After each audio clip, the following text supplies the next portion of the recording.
Welcome, everybody. Thank you so much for letting me be a part of this once again.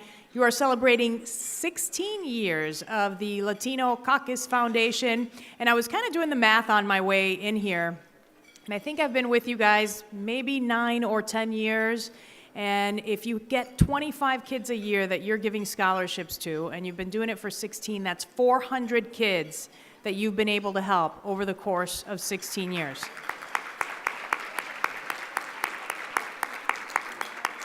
So that's something to be very proud of, and I'm looking forward to 10, 15 years down the road when we've got, 800 kids or 1,000 kids that we've been able to help. So big applause to the kids and to you for being a part of this every year.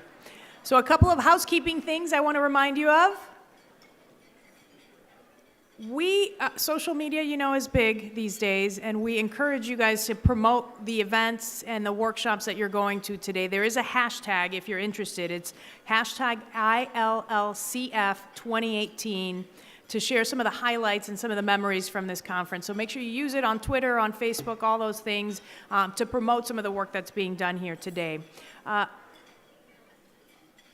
Illinois, by the way, is the only state in which a Latino Caucus Foundation has put forth such a big effort to empower Latinos, help them confront some of the community issues that we've got head on. So that's also something to be very proud of. The only state in the country to have this Latino caucus, and to have it going for 16 years is really outstanding. We're looking forward to the comments from, a big applause, yes. We've got a couple of key people coming up today. We've got U.S. Representative Jesus Chuy Garcia will be here. Also, former state senator and Chicago City Clerk Miguel Del Valle will be here. We're also going to recognize 2 prominent Latinos who have done so much for the foundation here in Illinois. And finally, we're going to announce and congratulate the 30 outstanding Latino college and university students who are receiving the scholarship this year. What we're going to do, since you're all seated, we're going to get the meal started, enjoy your lunch, talk with everybody at your table, and then we're going to get the program going here at about, let's say, 12:50. Everybody on board with that? All right. Enjoy your lunch. So we're running a little behind, but we're going to try to make up for it. I know that the waiters are still serving, so we'll ask them to be as quiet as possible, continue eating your meal, and we'll get the program going. First up, I've got Senator Omar Aquino, who's going to present 2 very special awards. So, Senator, please come on up.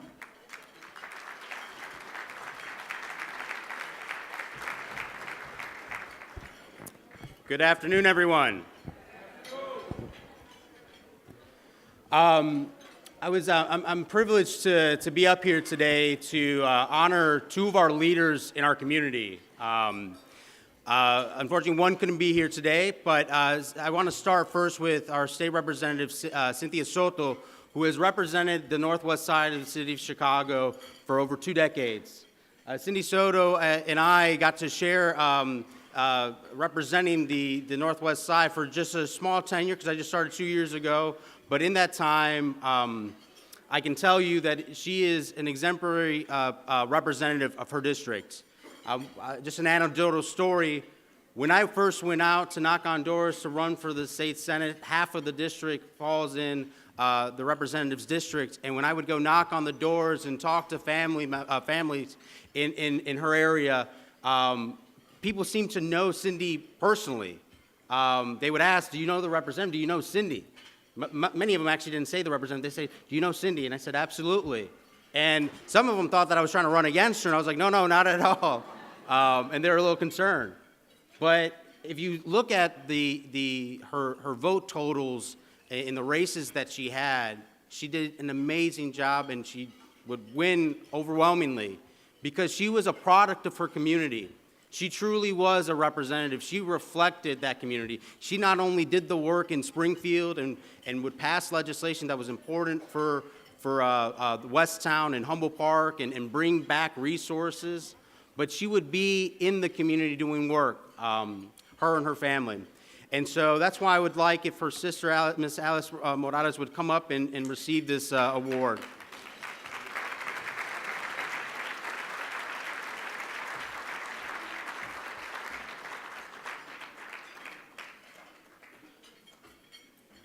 So on behalf of the Illinois Latino Caucus Foundation, we want to give this special recognition to Cynthia Soto with gratitude and appreciation for your legislative accomplishment, leadership, and important work on behalf of our community. Thank you so much.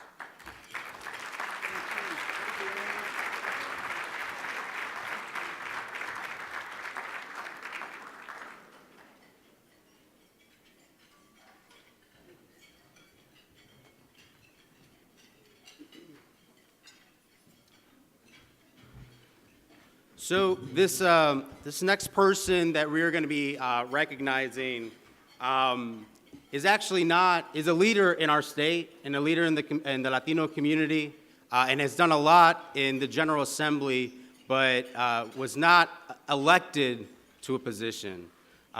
This gentleman was the first Latino staff member and lobbyist in the state of Illinois. He continues to work in the state of Illinois as a lobbyist, and he is a great personal friend to me and a mentor.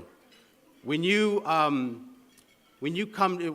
go down to Springfield and you start working with different lobbyists and groups and special interests and people, one of the things that you realize very quickly and you learn is that the biggest and most difficult commodity sometimes to come around with people is trust.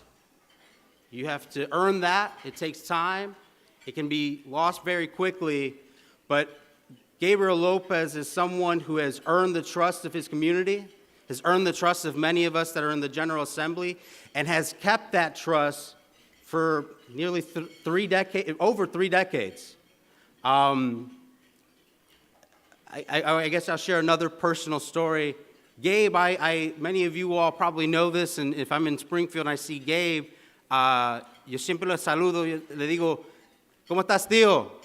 I refer to him as my uncle. He's not related, we're not related. But I look up to him, and I love him, and I appreciate him because of the work that he's done. He's taken me under his wing. I've learned many things in my short tenure with Gabe because he has a love for his community. He has a love for our state. He's just a special man, and special to many of us. And that's why we wanted to make sure, as part of the Latino Caucus Foundation, that we were recognizing his work of over 3 decades, and I would like if Gabe would come on up and receive this award.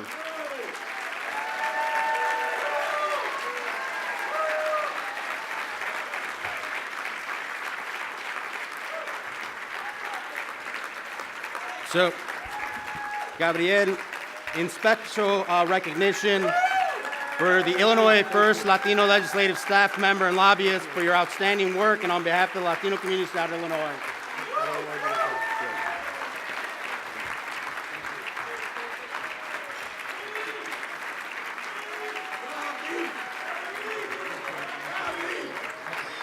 I'm gonna ask Gabe to say a few words.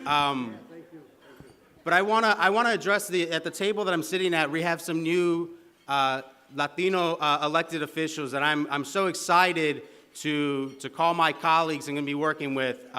We have this new generation of Latino leadership that are coming. But I want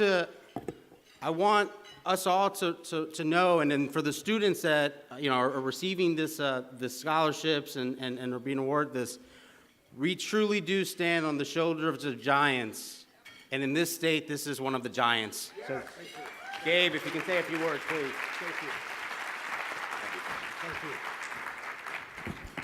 Thank you, everyone.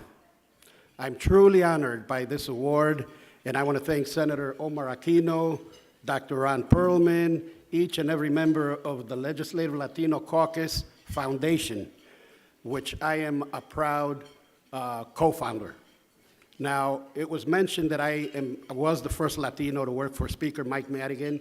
I truly had that opportunity for about 7 years, and then I worked for the Clinton campaign, the first one. And I got to fly around with Bill and Hillary. And then I started my practice right after that, and I thought that was the best thing that I could do. When I was on staff, I hated lobbyists. After a few weeks, I said, I am going to be a lobbyist. because I saw the budget and it was being distributed everywhere and very little money was coming into our communities. And I am honored that Senator Miguel Del Valle, when he was first elected, and I worked on every one of his campaigns, he said, "Gabe, I would like you to be my chief of staff." I said, "Senator, I am honored, but you already have me in the House, because everything you initiate in the Senate is going to come to the House." And so that's when you hired Roberto Rivera. So there were few of us. I came in when there were 2 state representatives, no state senators. The first one was Representative Joe Barrios, who was elected. The second one was the first Mexican-American by the name of Juan Solis. And that's who many of you shake your heads. He made history. And then after that, we had Senator Miguel Del Valle, we had Senator Chuy Garcia, and others. So my message to those of you here is, but that was in the past. Let's talk about the future. I am truly excited in 2018 and beginning in 2019 because we're going to have a new administrations and new challenges. The need for advocacy in 2018 and beyond is greater today than we had back then. A great round of applause for the new state representatives, Latinos, who got elected.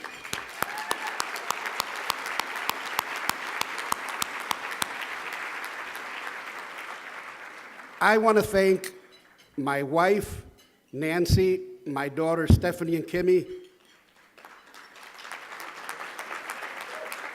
I want to thank the members of the caucus, because without you, I can't get anything done. In Springfield, you have always been there for me. I want to thank my corporate clients. I'm not going to name everybody, but such as ComEd and AT&T. It's been a true honor. But let me tell you, I am one of the few lobbyists who has a balance of corporate clients, because they pay a lot more, right? But I have the smaller not-for-profit organizations. That's why I do it, because we still have a lot of advocacy to be done. I also want to thank Danny Del Cerro, who's not here today because he's out there collecting signatures, which is what he should be doing. But Danny has been with me in Springfield for the past 10 years. And Danny, we're going to continue doing what we do best, and that is our advocacy on behalf of the community in Springfield for more years to come. Thank you. All right. Thank you. One quick thing, because we're real proud of some of our accomplishments. 2018, thanks to Representative Fred Crespo, Chair of the Education Committee in the House, and the Latino Caucus, our clients, the Center Resources for Teaching and Learning, the organization founded by Ron Perlman, and the Latino Policy Forum back there, as a team with the caucus, through Fred's leadership and Representative Will Davis, we got an increase of $30 million for bilingual ed in the state of Illinois.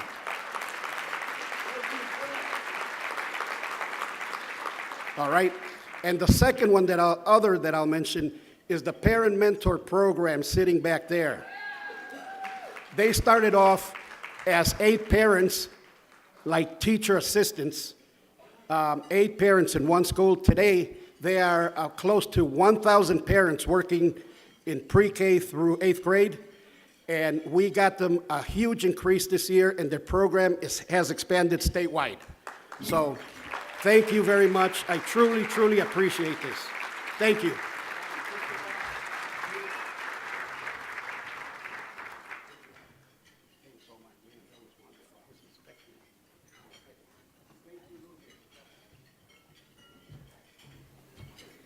Okay, so I know Cynthia pretty well because she's sitting next to me. I don't know Gabe very well, but anybody who gets a standing ovation like that is incredible. So I need to pull him aside and talk to him a little bit later. Congratulations.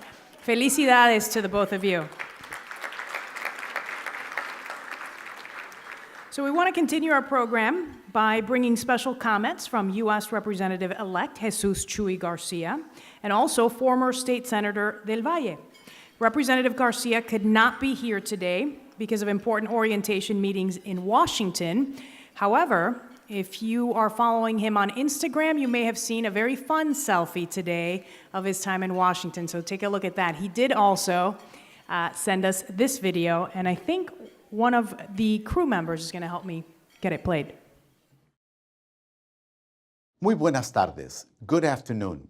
As you all know, Election Day was an important day for me, and I'm proud to represent not only my district, but Illinois' entire Latino community as I enter the U.S. Congress. Regrettably, I must be in Washington for congressional freshman orientation and cannot be with you in person. But I am celebrating your gathering because it will be a new day in Springfield with the new administration and young new representatives like Aaron Ortiz, Delia Ramirez, Celina Villanueva, and Karina Villa. I hope you'll embrace and guide them as they represent our community's aspirations. I was excited and so looking forward to being with all of you today, and especially to celebrate and recognize our 30 outstanding Latino scholarship recipients. You are our future, and I look forward to hearing of great things that you pursue in your degrees and make positive contributions to our communities, but to the well-being of the entire state and our country. 20 years ago, my good friend and colleague, Senator Miguel Del Valle and Representative Edward Acevedo started the Illinois Legislative Caucus Foundation. Today, the fabric of our community is stronger, more resourceful, and more vital than ever before. Much of this can be attributed to our younger generations of Latino leaders who have had tremendous impact on the economic, social, and educational landscape of our great state. It is with all this in mind that I congratulate you, your families, co-chairs, State Representative Fred Crespo and Senator Marty Sandoval on their leadership, as well as the members of the Illinois Legislative Latino Caucus Foundation. With your support, I hope to be invited next year to attend this amazing event and be with you in person. Once again, felicidades to everyone. Please keep up the good work, stay strong and united. Sí se puede. All right, so you guys saw him. I'm thinking we take a selfie and we send it to him so that he can see you. What do you think? Yeah? Okay. Ready? All right. Give me smiles. There we go. I couldn't get all of you in there, but close enough, close enough. All right, next up, we've got Miguel Del Valle, State Senator Miguel Del Valle, also to speak, to come on up.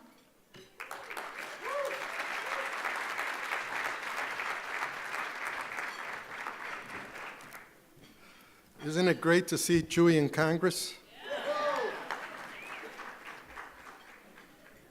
I want to first congratulate the Latino Caucus Foundation for continuing to advocate for Latinos across the entire state, for bringing us together on an annual basis where we can share war stories, where we can cry on each other's shoulders, when we can look into the future together and talk about where we've been and where we're going. And then I also want to congratulate the scholarship recipients. I did the math too. And since we did the first scholarship luncheon dinner, I guess it's over 400 Latino students that have been assisted by the scholarship fund established by the foundation. And when you look at the list of the colleges, the universities that they're attending, it's very impressive. And those are, yes, our leaders of tomorrow, but we need for them to think about how they've progressed, how they've benefited, how they've been helped, how they've been assisted, and think about how they're going to pay that forward to others. We must all bring someone else along. That's how a community advances. We expect big things from them, and certainly much has been said today about education and the importance of education, and we talked about it during the session, we heard panelists talk about how more Latinos are working. The current administration talks about how the Latino unemployment rate is the lowest in history. Yeah, I understand why you don't want to clap, because you know who said that, right? I didn't say it. But the fact of the matter is, while our economy is doing well, and while there are lots of employment opportunities out there, the fact of the matter is that the middle class has continued to shrink, and that the opportunities out there are the high-end opportunities and the low-end opportunities, and fewer opportunities in the middle in terms of income and in terms of opportunities for advancement. And in this conference, we talk about securing our economic future. And the most important key to prosperity is education. It's not the only key. There are a lot of entrepreneurs out there, a lot of self-starters out there that have started small businesses and have made big money and have advanced. And so education is one of those keys. It's not the only key. A lot of those keys lie within ourselves. But you must admit that education improves the odds. And it's all about improving the odds. You know, we look at the city of Chicago, and Chicago has created a lot of new jobs. I want to just quickly quote Cranes here. This is an article about what's behind Chicago's jobs boom, driven primarily by the downtown area. It's been a sharp rise. There's been a sharp rise in educational levels in the central area and some surrounding neighborhoods, levels that are a magnet for talent-hungry companies. The share of adult Chicagoans 25 and over with at least a bachelor's degree, which already is at the highest level of the 5 largest U.S. cities. That's Chicago, already at the highest level of the 5 largest U.S. cities, continues to rise. Chicago is the #1 city in the country in which educated millennials, #1 city in the country, are choosing to live downtown rather than in the suburbs. But if you look at Chicago, and I was there the last 5 years as a commissioner of the Illinois Commerce Commission, and every day I'd walk down those streets and I see lots of young faces, but very few young faces of color. Very few. And so all these jobs being created, people with degrees coming in, it's one of the reasons why Amazon even considered Chicago, was because of the educational levels. But when you look at Chicago in these firms, in this digital economy, it's not Latinos for the most part. Yes, Latinos are working downtown, but we're in the service sector. We're primarily, when we're overrepresented in the service sector. We're the ones who take care of the tables. We're the ones who take care of the cars. We're the ones who clean the offices. We're the ones who do a lot of the service sector jobs. And not all service sector jobs pay poorly, but many of them don't pay the living wage that we need in order to ensure progress for a family, to buy a home, and to put kids through school. And so we have a challenge. And it's not just our challenge, because I said, despite the rosy picture that gets painted time and time again by the current administration in Washington, 41% of Americans don't have enough savings to cover an unexpected expense of $400. Think about that. 41% of Americans, this includes Latinos, don't have enough savings to cover an unexpected expense of $400. 45% of Americans said they don't have enough savings to cover 3 months of expenses, and 26% said they don't have enough for a single month. Because Latinos are overrepresented in the service sector, many of them fall into this category. And the only way we're going to change that is through education and job training opportunities, and through the kind of advocacy that's going to hold the private sector accountable so that doors open up. And it's not just about diversity, it's about ensuring equal, truly equal opportunity for all, and creating the pathways through our community colleges, through our high schools, through our job training programs, pathways that will lead to gainful employment, where people have an opportunity for upward mobility. Upward mobility. Juan Salgado today said 21% of the community college enrollment in the state of Illinois is Latino. We added that out of that 21%, many of them are in adult education programs, English as a second language. They're not in the college credit programs. They're not in the career and technology training programs. And so how do we elevate these individuals into positions that allow them to transition from level to level in today's economy? Otherwise, we get left behind. And with a new administration come opportunities. And here's what I want to close with. As a former member of the Latino Caucus, Representative Crespo, who's done a fine job along with Ron Perlman in putting this conference together. But let me say that the Latino Caucus, now more than ever, with its new members, has an obligation, a responsibility to really focus like a laser beam on education at all levels in the state of Illinois. We need to go after the U of I at Champaign-Urbana and the selective enrollment state schools that do not have enough Latino students in them. We need to go after our community colleges. And it's not a matter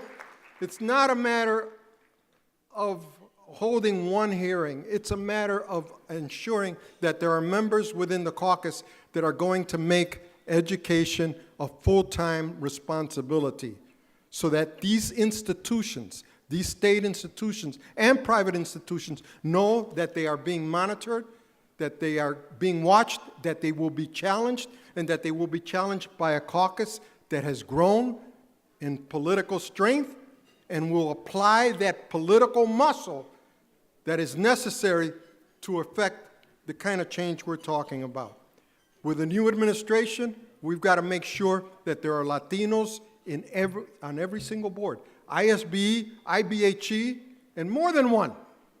ICCB, and then when those Latinos get on there, the Latino Caucus has to make sure that they feel the same level of obligation to effect change within these institutions that you do as caucus members.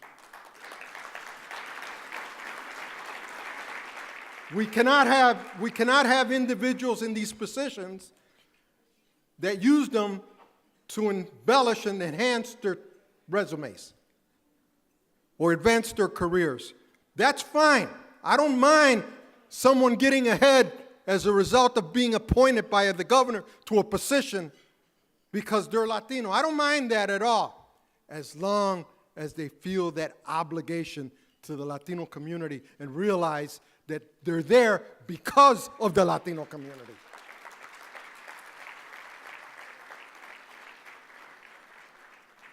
And so please, let's focus. Let's make sure that we fully flex our muscle. The Latino Caucus has a lot more muscle than it uses. I'm saying it. You know, and muscle that doesn't get used becomes flabby. But the Latino Caucus can do it, and it's not about just having the co-chairs be out there. Every single caucus member has to feel a sense of obligation and be in a leadership role to take care of business. Thank you very much.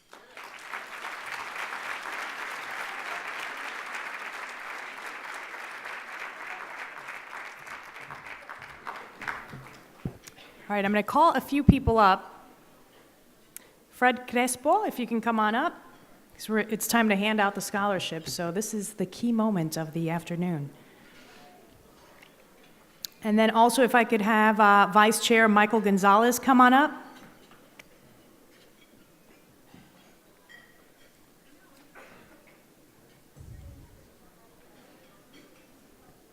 So I'll tell you guys, this part of the event is the key reason why I come here every year, and I've been with you guys for, I think, the last 8 or 9 years. So when I was going to college, we didn't have a ton of money, and I wouldn't have been able to go to college and pay for it had it not been for scholarships and financial aid. And so I'm always very appreciative of that, incredibly appreciative, and anytime we can, as Mr. Del Valle mentioned, give back and make sure that our youth are getting a chance at that education and at those jobs and those opportunities, I'm all for it. I'm a big supporter of it. So thank you for having me again. Are we going to read names? Yeah, come on up, Jussie.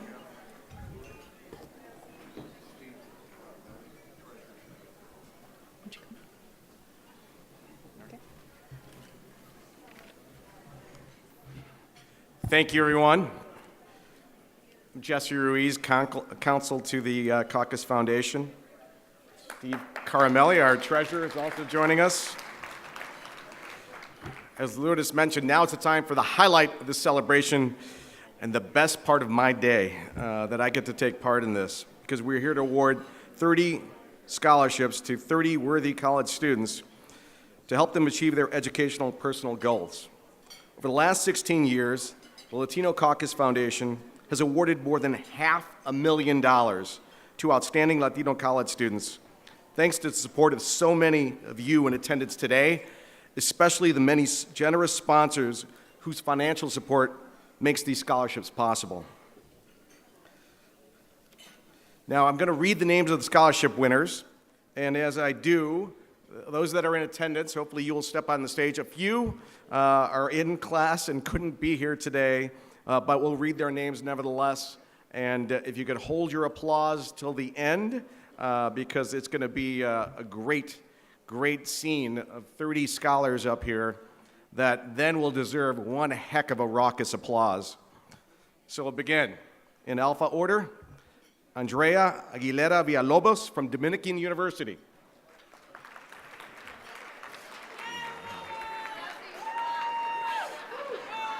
Yeah, I should have known that. Hold your applause thing never works. It never works. Just go for it. Just go for it. Rosario Barrera, University of Illinois at Urbana-Champaign. Ana Villaneth Cabral Gamboa, Dominican University. Wilfredo Colon, Illinois State University. Ismael Cordova, Elgin Community College.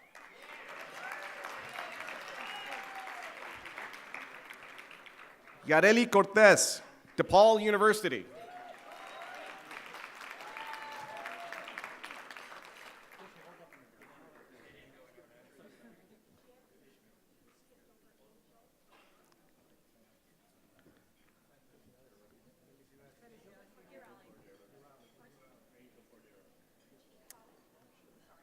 Yep, is Angel Cordero? Angel Cordero from Dominican University.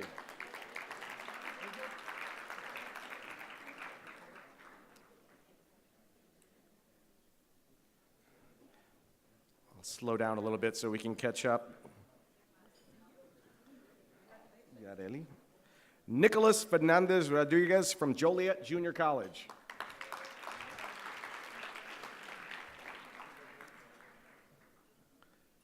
Lisette Galan, Northeastern Illinois University.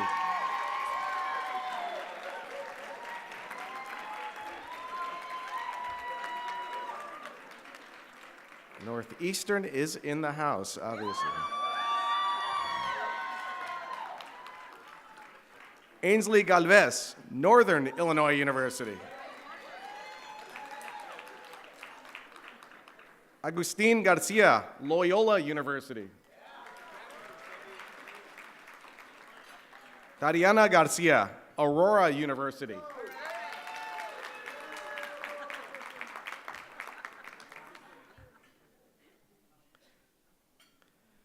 Rosemarie Garza, University of Illinois at Urbana-Champaign, ILL. Little biased, that's my alma mater. Adrián Hernandez, Harold Washington College.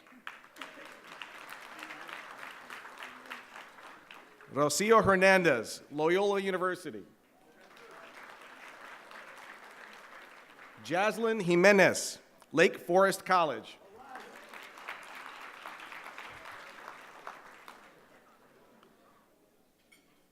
Jocelyn Molina, Aurora University.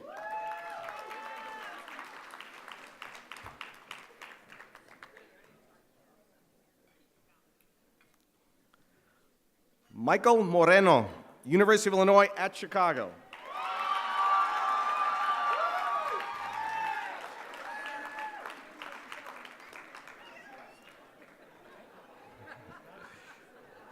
Marissa Nevares, Marquette University.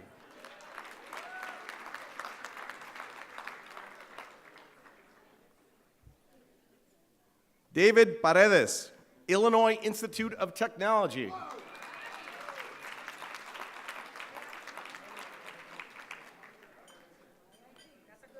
Henry Patiño, Truman College.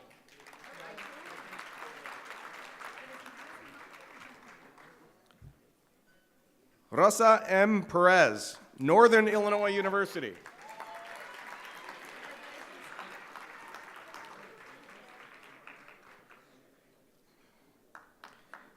Freddie Quevedo Jr., University of Iowa.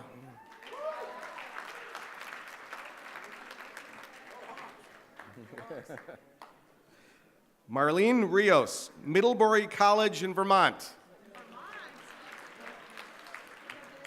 And of course, she's in Vermont, so not here with us today. Ronaldo Rodriguez, Northern Illinois University.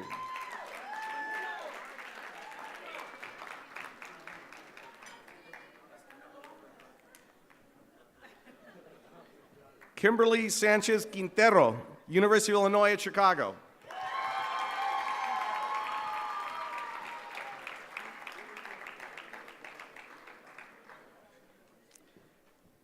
Andrea Serrano, DePaul University. Yadira Torres Luna, North Park University. Maria Valenzuela, DePaul University.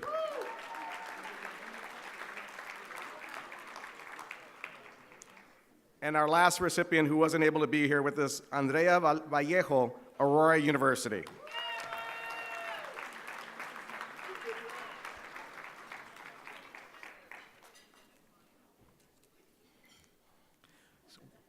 Would all the ILLCF Foundation members in the audience now join the students here to my right for some official photos, and let's give them all another raucous round of applause.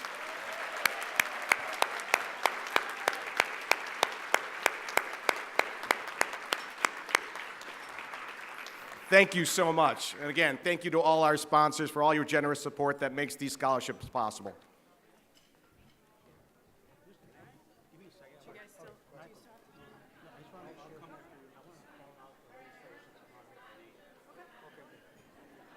Hey, folks, if I can have a second. So this morning, we announced the legislators that are with us today.